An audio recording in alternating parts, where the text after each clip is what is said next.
CFP has been locked in. We now know all the rankings, all the seedings. Your top 4 teams that get the first round bye are going to be Oregon, Georgia, Boise, and Arizona State, surprisingly. And then some of the seeding to me doesn't make a lot of sense, honestly. So I like to look at the bracket in terms of like the who gets the first round bye. So on the Oregon section of the bracket, you got Ohio State hosting a home game against Tennessee. And it seems like Oregon is going to have the most difficult path of any of the first round bye teams.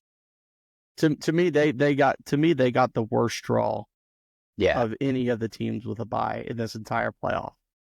Tennessee with one of the best defenses in the country and a great running game against Ohio State, arguably one of the most talented teams in the whole country, who, yes, had a loss to Oregon and lost to a rival, but still, talent-wise, is amazing. One of them is going to face Oregon in that second round. And if you're Oregon, you've already beaten Ohio State once, and you would hope as the number 1 overall seed, you'd get a little bit better of a draw, but committee did them absolutely no favors in matching up Oregon with their first game against either Tennessee or Ohio State. No, not at all. And honestly, I think while I really like Georgia's path right now, to me, it still seems like it's the second toughest one, because I don't think people are giving Notre Dame enough credit for how good they might be. Vegas is actually favoring Notre Dame in the early lines that have been released. And just after watching Notre Dame a couple games this season, their running game is really, really good. The defense is okay. So, there is some chance for that to be exploited, because we did see USC throw the ball all over the field against them. So Indiana has a chance to take on, take the Indiana State Championship. Yeah. I mean, I think in this situation, if you look at all the matchups here, they did keep in mind all year long, Georgia's had this tough schedule and it really wasn't rewarded. I think this is one situation where they actually did reward Georgia for its schedule. Because if you look across at the other matchups, okay, you've got in this case, you've got a 10-1 Indiana team who once again had a super easy schedule, is unproven. They lost their one tough game on the year. And you have a Notre Dame team who also is overall pretty unproven and has a horrible loss on its schedule. So those are two teams that both had one loss. They did win at Texas A&M, though. They did win at Texas A&M, but a Texas A&M team that finished 9-3. That's their best win on the year. I mean, that's cakewalk compared to what Georgia's been through. It's also Texas's best win. Right. So, I think from there, you've got Georgia facing two teams that, yes, have one loss, but are also very unproven. If you go down on the bottom of the right side of the bracket, you've got number 3 Boise State. Once again, Boise State, they're out of the Mountain West. Easy schedule compared to what most everybody else has dealt with. So if that's the favorite team that Georgia could potentially match up for, that's a pretty easy bracket. And then you've got number 11, SMU, taking on number 6, Penn State. Penn State's got 2 losses, but they're both to very good teams. SMU was the last team led in this playoff. And right there, it was between them and Alabama. Alabama obviously had a much tougher schedule than SMU did, but they were not going to punish SMU for losing conference championship game that close. And their 2 losses, as I mentioned before, SMU's losses are to Clemson and BYU. Not Notre Dame, but Alabama's losses were to Vanderbilt, a horrible loss to Oklahoma, and to Tennessee. And I think at the end of the day, the committee said they looked at Alabama and they saw that 21-point loss to Oklahoma when they were a 21-point favorite, and that was the difference between the two. Yeah, and that was one of the questions I still have right now is should SMU even be in the playoff?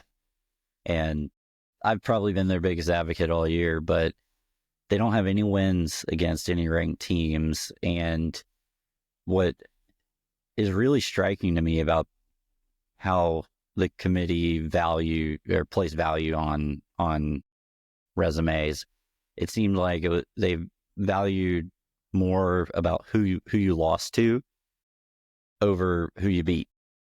Right. Which, I mean, you got to take both into account. Like, you can't just say, oh, well, you like take Bama, for example. Yes, they had 2 really bad losses, but they also had a very impressive winning resume.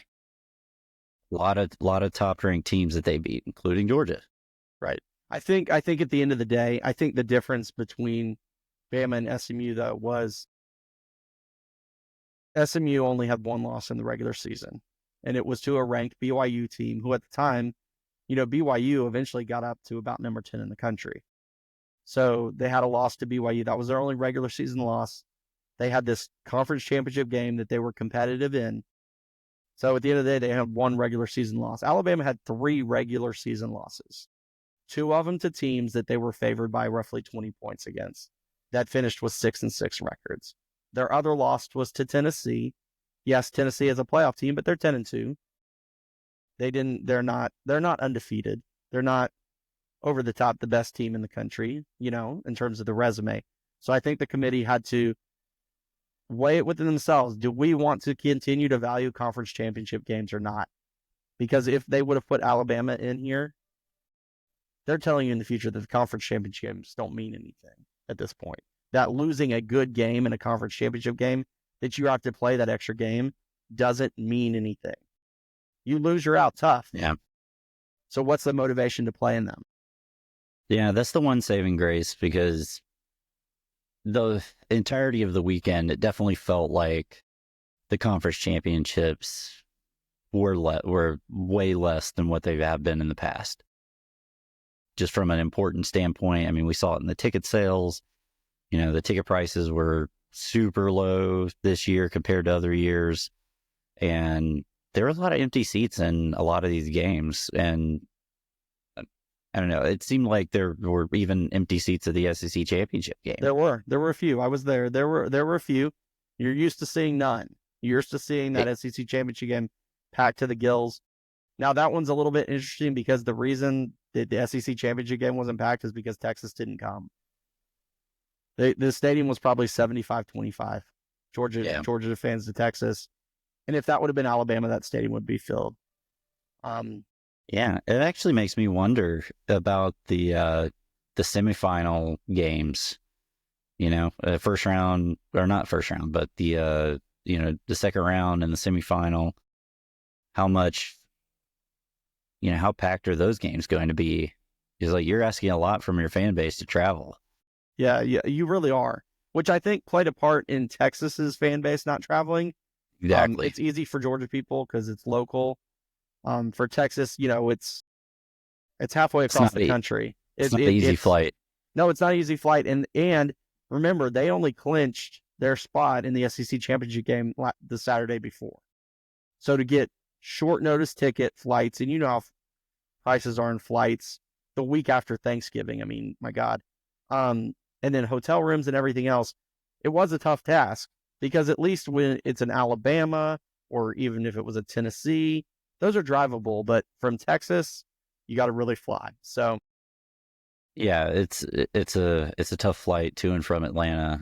There's not a ton of direct flights, and so you're gonna have to, connect somewhere, either Dallas or Charlotte or something like that. To Austin, yes. To get. I mean, Atlanta's accessible at least, but yeah, to Austin, you're right. Well, even get back from Austin. Yeah. I had to fly to Charlotte just to fly back to Atlanta. Yeah. But then the last piece of the bracket that we haven't talked about, we've got Clemson taking on Texas. Texas losing the SEC championship game, they did drop, but they only dropped to number 5. So they get that top bid of the non-automatic bids. We kind of thought going in that maybe that was going to be the best spot of anybody. But because Texas got in that spot, but they had to play in a conference championship game, it's not quite as rosy as it would have been for, say, a Notre Dame in that spot who didn't play a conference championship game. They get Clemson, who comes in as the last seed. But, I mean, if you were asking Texas, do you want to play the number 12 seed Clemson in the first round, or would you rather be playing number 3 Boise State? I'd say Boise State any day of the week. Or number 4 Arizona State right now. Right. Or number 11 SMU, or anybody, really. Anybody not named Ohio State, Oregon, or Georgia. Right. So, for Texas, in some ways it's good. They get to have the home playoff game. They didn't get punished, but their march to the semifinals is still relatively easier. It's easier, obviously, than Oregon's. I mean, they get Clemson, who obviously has shown some good and shown some bad this year, and they get an Arizona State team that, once again, if you were picking your teams, that would probably be higher in choice. So at this point, it's looking like Texas has a pretty good shot to be at least into the semifinals. So we'll see. We'll see what happens. Yeah, it will be super interesting. Was really, really happy to see Georgia get the number 2 seed and, get that final number 2 ranking. And what really stood out to me, and another just point of pride for our Georgia Bulldogs, is in every single ranking post-game national championship scenario, Georgia's in the national championship game. It's like in the top 2, no matter what. If it's BCS era, Georgia's number 2, playing for a national title. If it's 4-team playoff era, we're in the playoff, obviously.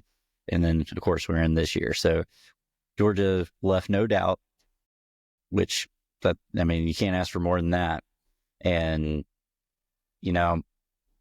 the question now is, even though Georgia has a great setup with their path, can Georgia win the Natty without Beck? And that'll be a question for a couple of weeks, I think. I think we'll see. Yeah. It looks like Carson's out, but we'll find out in a couple of weeks. And, like I said, we'll talk next week. So for everybody watching, next week will be our first round college football playoff preview. We'll go through all the early games. We'll also talk about a few of the bowl games going on.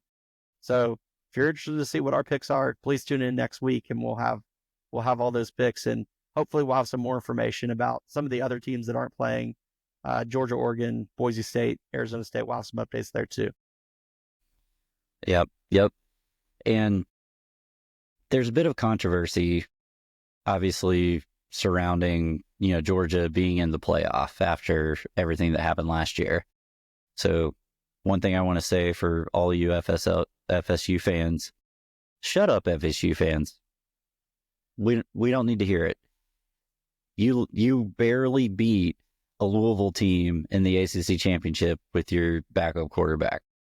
Georgia beat the number 2 ranked team in the country in the SEC championship with our backup. And they did it with the backup quarterback playing better in the first half than the starter did. Exactly. I mean, the comparisons are not the same. The teams are not the same. So, FSU fans, just stop. Just stop. You're wasting your time being your keyboard warriors. Just get over it. Hate what happened for your team last year. Georgia was also a victim to being left out of the playoff last year. But it is what it is. You can't change it. And Georgia earned their way in regardless of who's at quarterback. We're hoping that, we get a Cordell Jones situation going where we can still win this Natty with our backup, because our backup has some credentials, as you mentioned before, breaking Deshaun Watson and Trevor Lawrence's records. I mean, I don't know much about those guys, but I think they were pretty good in college. They didn't win anything. They didn't go high in the NFL draft or anything like that. All right. Well, that's everything we've got for this week. Once again, thanks for tuning in. Please give us a like, subscribe to the channel. It will really, really help us out. Take it easy and go Dogs. Go Dogs.